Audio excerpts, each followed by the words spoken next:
Hi, welcome to HMP's The Fear of Snowflakes podcast. I think we're on number six now, if you can believe Yeah, that, Beth.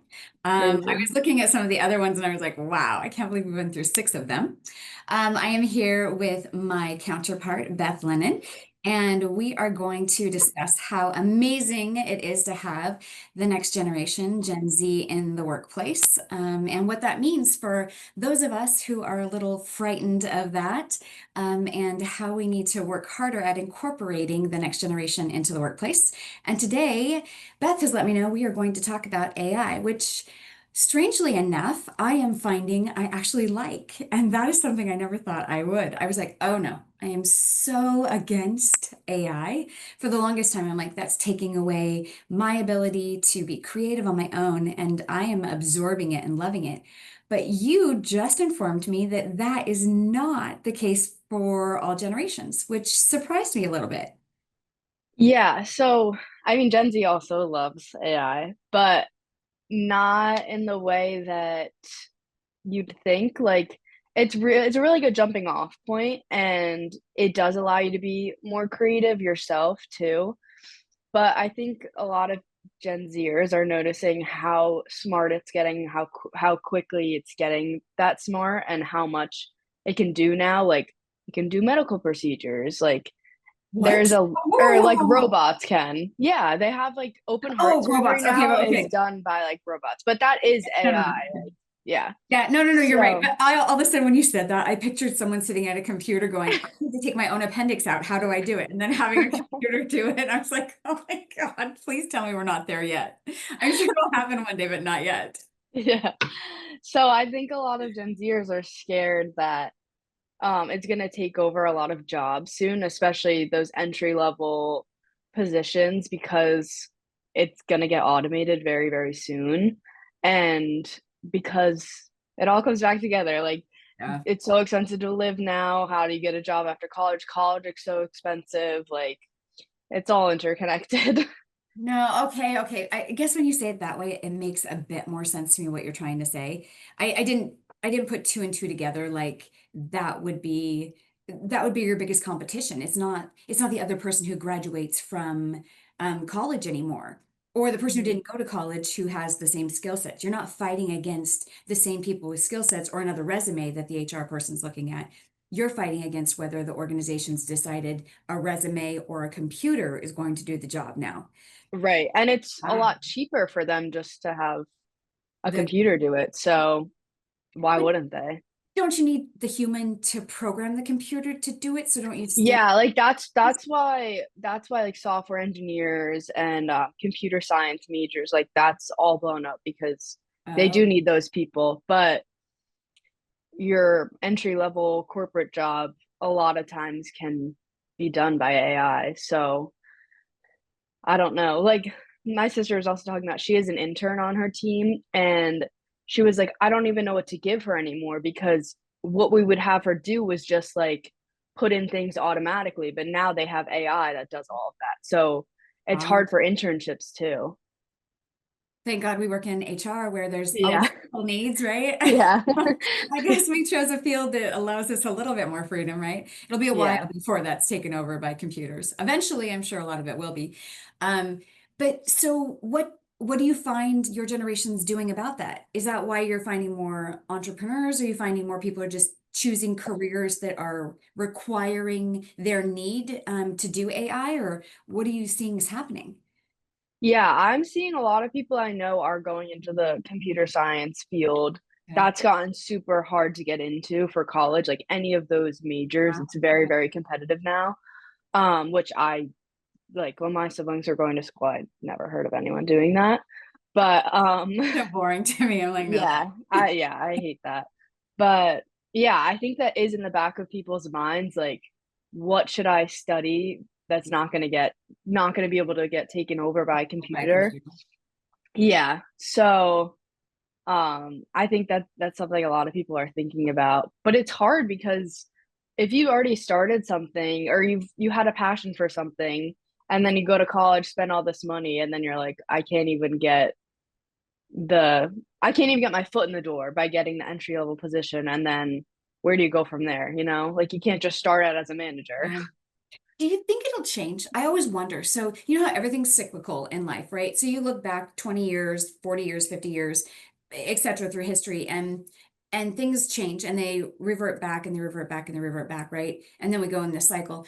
So for a period of time, I do believe that AI will take over a large portion of jobs and career paths and improvements in work environments. But at some point, I think it'll break.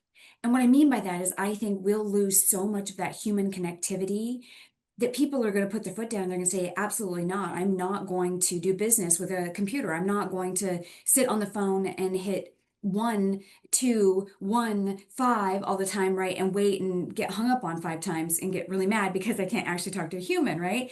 And I know that all of us have had that experience at some point in time when you're talking to customer service and there's no way you're getting a hold of anybody. But I think at some point, we're going to put our foot down. We're going to say, no, I can't run a business without the human component because there's so much that people can do that computers can't currently. I know they say that eventually computers will be able to think by themselves, et cetera, et cetera. But I still think the human component of business is what they're lacking.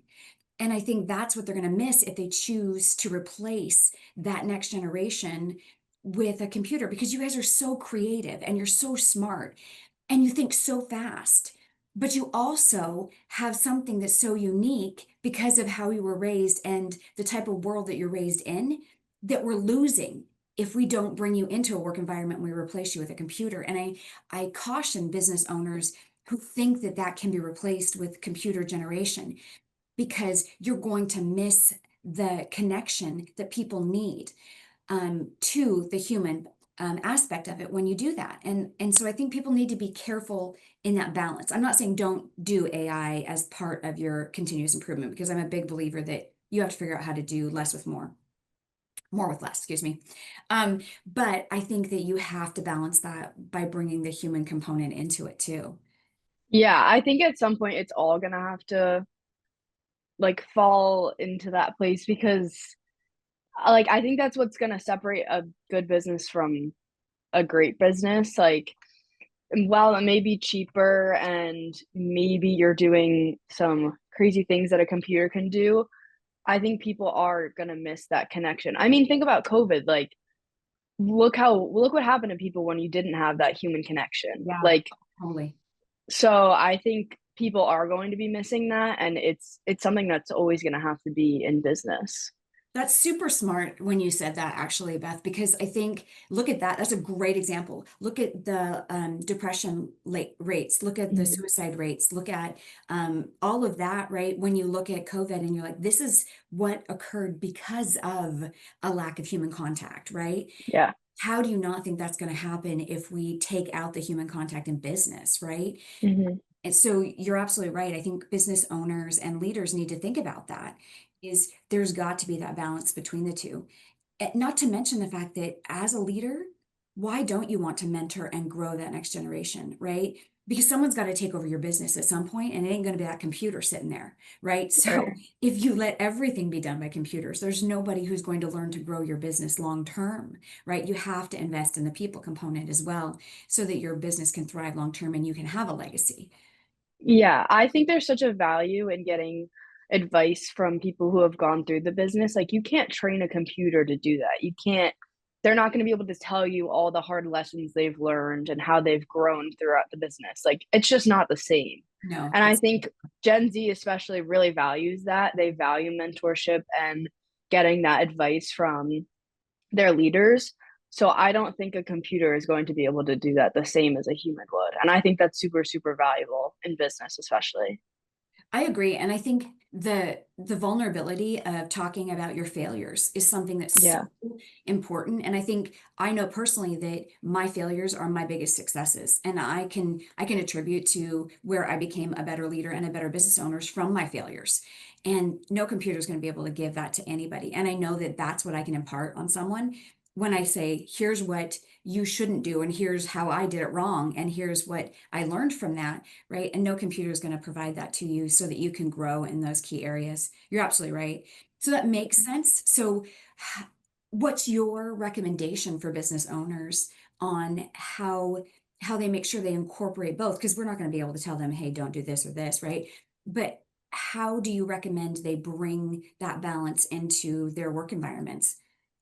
Yeah, I would say that it's best if you can afford it to just use it as a tool, don't use it to replace people, especially not yet. Like, AI is not at that point yet where it's gonna be able to replace, like, a whole business. Like, it still does make mistakes, it's still while, yes, it can bring up, like, your old history in the business if you put all your information in, it could find a certain spot where, oh, like, this input was here, but it you still have to check it and make sure that it's correct.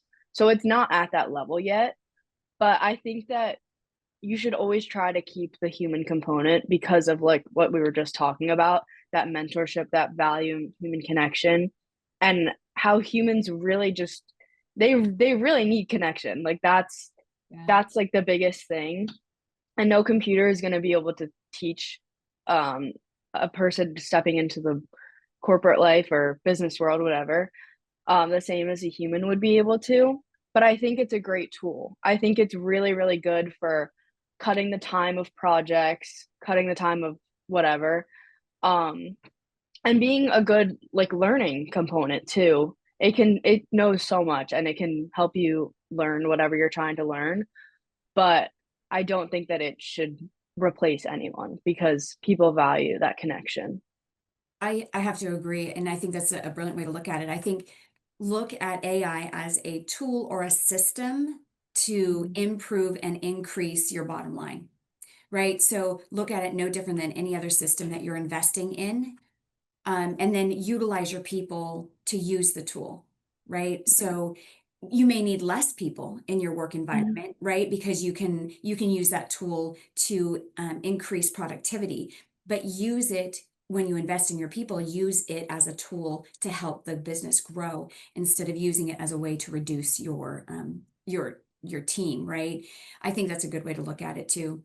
And then I think the other thing is make sure that you're giving your team meaningful work, because you're right. What you said a minute ago about your sister was it that has an intern on her team? Mhm. Don't don't keep people and don't give them things to do. Like there's nothing worse in my opinion, and I know this is a totally different topic I'm tangenting, but there's nothing worse than giving people unmeaningful work to do, right? So make sure that you can find meaningful work for people in your organizations and think through that meaningful work. Make sure it is having an impact and that it is part of the end result of the organization, because long term, that's where you start as a business owner to say, oh, well, I don't need people because they're not really giving me any results, right? That's why this tool Right. can do it. Well, that's your fault because you're not investing in the right way in those people. You're giving them fluff projects. So be careful not to assume that just because you need that body that they're giving you any type of result, right? Be careful to make sure that you're giving them meaningful work at the same time. Yeah, and invest in making sure that they're learning stuff too. Like, there's nothing worse than being in an internship or starting a job and they're just giving you like admin work, but it's has nothing to do with your future role. Like, how do you grow in a role if you're not learning the necessary knowledge or tools that you need to know going forward? So, if you invest in people at the early stage in your company, they will flourish so much more than if you're just giving them, yeah, like you said, fluff work or just something to do just because 'cause they're there. Yeah, no, I agree. Later, as your boss, I'll ask you whether I give you meaningful work, but I'm not going to do it on a podcast. I'm just kidding. Um, so I think that I would recommend that your generation make sure that they have a voice when it comes to AI.